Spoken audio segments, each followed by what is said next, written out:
Nous sommes le 1er novembre 2025.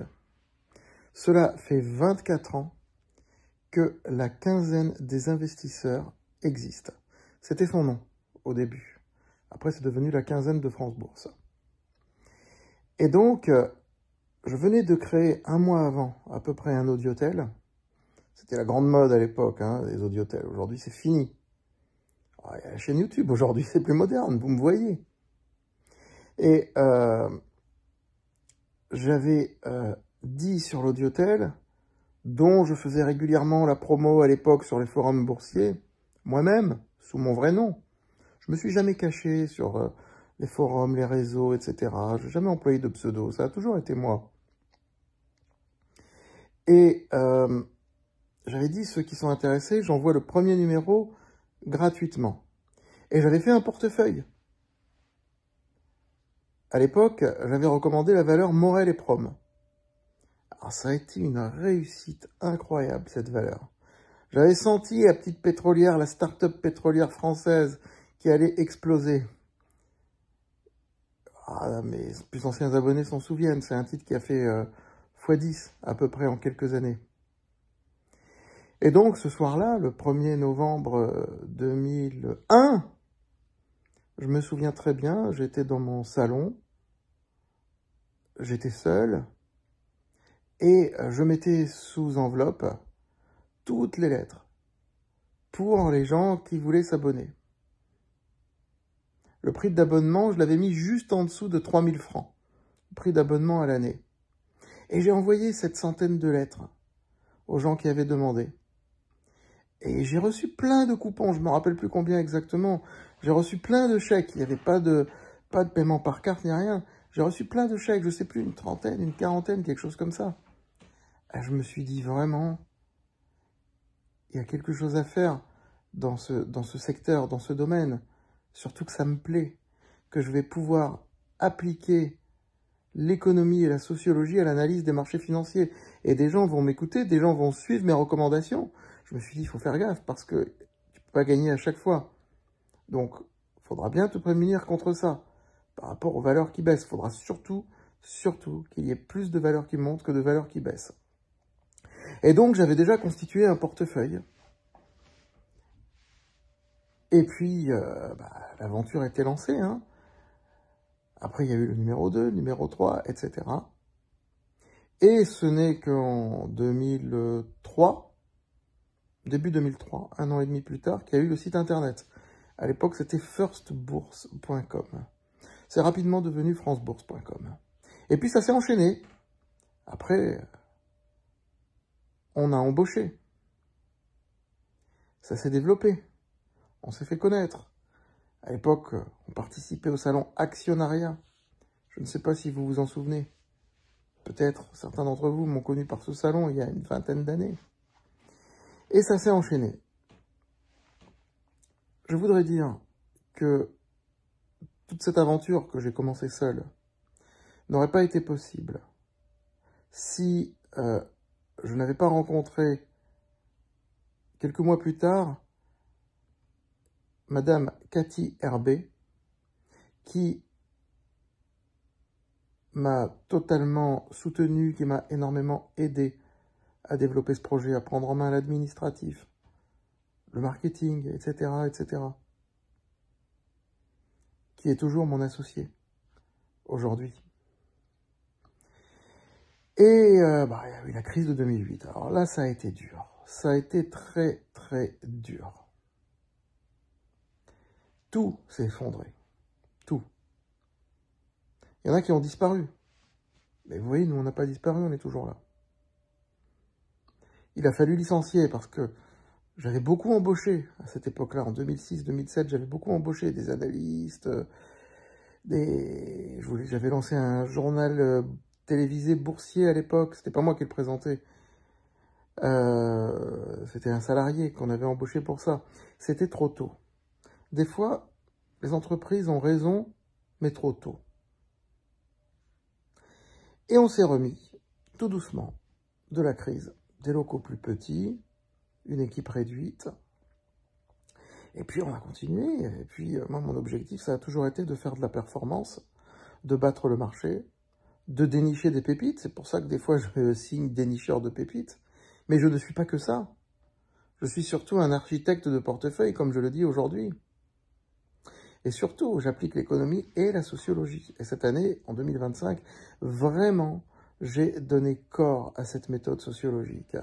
Et j'ai encore plus insisté sur l'architecture d'un portefeuille.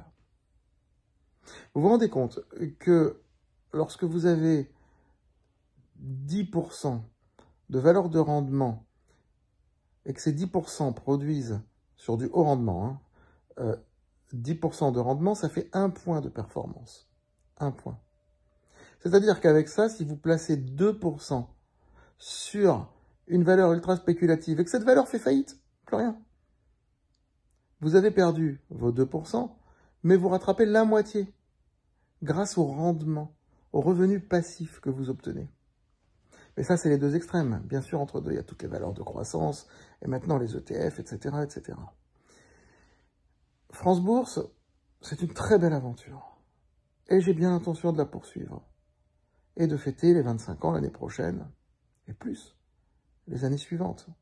Beaucoup de gens se sont enrichis grâce à nos recommandations.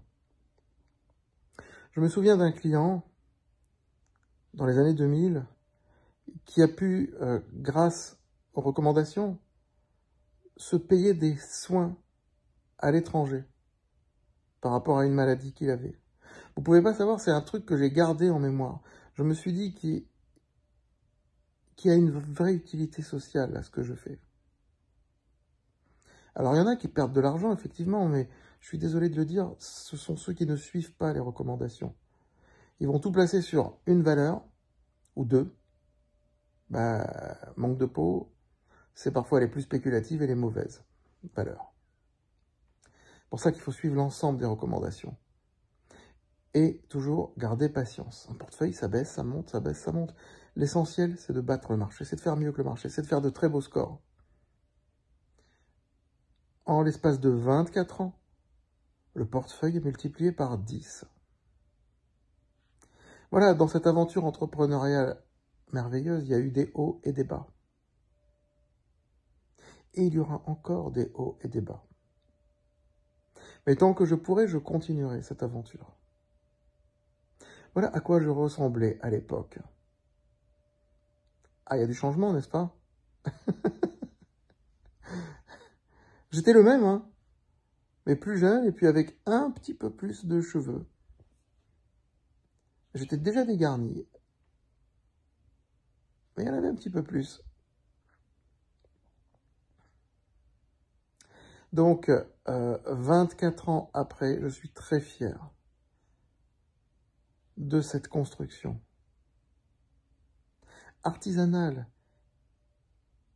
qui est toujours restée artisanale, puisque c'est toujours moi qui fais les recommandations. Et puis, il y a eu la maison d'édition, JDH Édition. Alors, c'est une aventure à part. C'est une aventure à part, mais du coup, je me publie moi-même. J'ai plus besoin de chercher des éditeurs. Et comme vous le savez, j'ai publié plein d'autres auteurs sur le domaine de la bourse. Mais pas que la bourse, d'autres domaines également. Je répète, je suis économiste et sociologue, je suis passionné par tous les sujets de société. Et chaque sujet m'amène à la bourse parce que je fonctionne énormément par analogie là-dedans. Par analogie. Voilà, écoutez, je suis très heureux aussi. En 2024, ça fait un an, un petit peu plus d'un an maintenant, d'avoir créé cette chaîne YouTube. Ça me démangeait depuis plusieurs années, mais je n'osais pas me lancer. Je me suis dit, ça va être, comment dire, un sacerdoce. Il faut mettre des vidéos régulièrement. Il faut commenter le marché régulièrement. Il faut s'enregistrer. Ça prend du temps. Ça prend vraiment du temps. Mais alors, je peux vous dire quel plaisir retrouver. Et surtout, ça permet d'être tout le temps, d'avoir tout le temps cette pression positive, très nécessaire, pour analyser le marché, analyser les valeurs.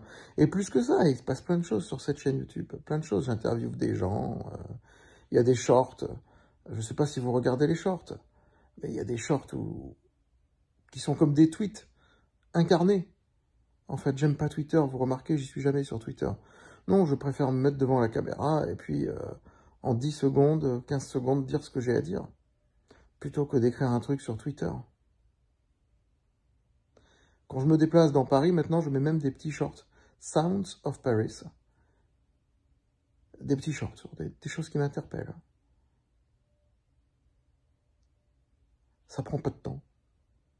Et c'est mon regard que je fais partager, tout simplement. En fait, je fais partager mon regard. Et France Bourse, c'est faire partager mon regard sur la bourse, en définitive. Le regard que j'ai sur le monde entrepreneurial, sur les entreprises qui vont cartonner. Voilà. Il s'est passé beaucoup de choses. Il s'en passera encore. Et vraiment, je vous remercie de votre fidélité.